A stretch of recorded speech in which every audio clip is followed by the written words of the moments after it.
உங்கள் favourite TV ஷோக்களை இனி miss பண்ண தேவையில்லை. ZEE5 இல் முற்றிலும் இலவசமாக காணுங்கள், இங்கேயும் எப்பொழுதும். சீதா, என்ன இது? சீதா, என்னது? வீட்டை விட்டு போறதாவே முடிவெடுத்தியா?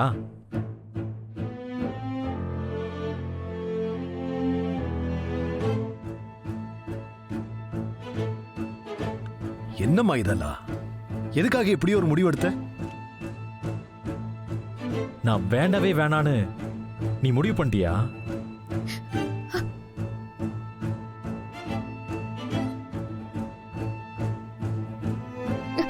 பாஸ், ப்ளீஸ் புரிஞ்சுக்கோங்க.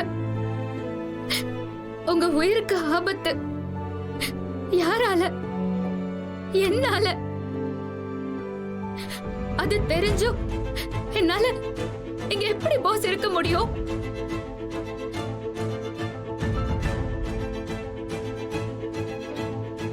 நான் போறேன். 5 வருஷம்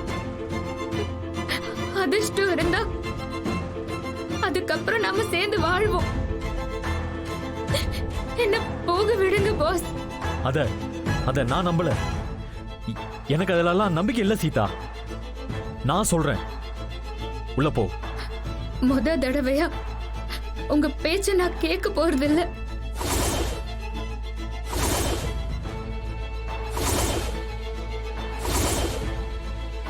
என்ன யாராலையும் தடுக்க முடியாது. நான் போகத்தான் போறேன்.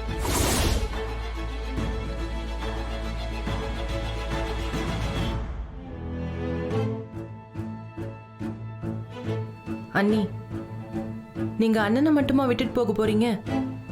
இங்க எல்லாரையும் தானே. அந்த அளவுக்கு உங்களுக்கு எங்களை பிடிக்கலையா அண்ணி?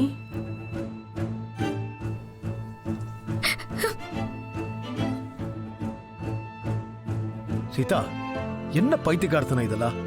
படிச்ச பொண்ணு தானே நீ. எதுக்காக இப்படி ஒரு முடிவு எடுத்த? உடம்புக்கு ஒரு நோய் வந்துச்சுன்னா ஒரு டாக்டருக்கு 4 டாக்டர் பார்த்து ஒப்பீனியன் கேட்கறது இல்லையா? அவசரப்படாத, யோசி. யாரோ சொன்னதுக்காக நீ ஒரு தப்பான முடிவு எடுக்கணுமா? நீ உள்ள போ. என்ன மன்னிச்சிருங்க மாமா. நான் போகத்தான் போறேன்.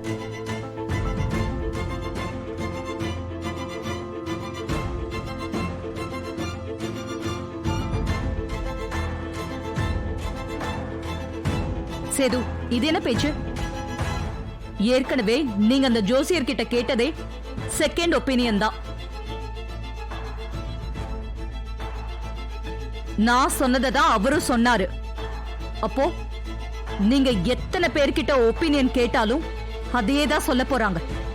இதெல்லாம் நோய்க்கான ட்ரீட்மெண்ட் இல்ல சேது, விதி. என்னைக்கோ எப்பவோ எழுதப்பட்ட விதி.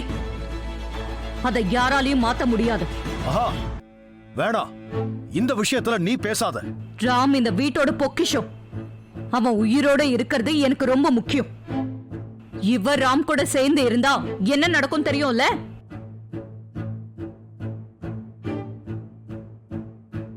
அப்போ ராமோட உயிரை பத்தி உங்களுக்கு கவலையே இல்லையா? சொல்லுங்க. ஐயோ சித்தி, ZEE5 ஆப்பை டவுன்லோட் செய்து அனைத்து எபிசோடுகளையும் இலவசமாக பாருங்க.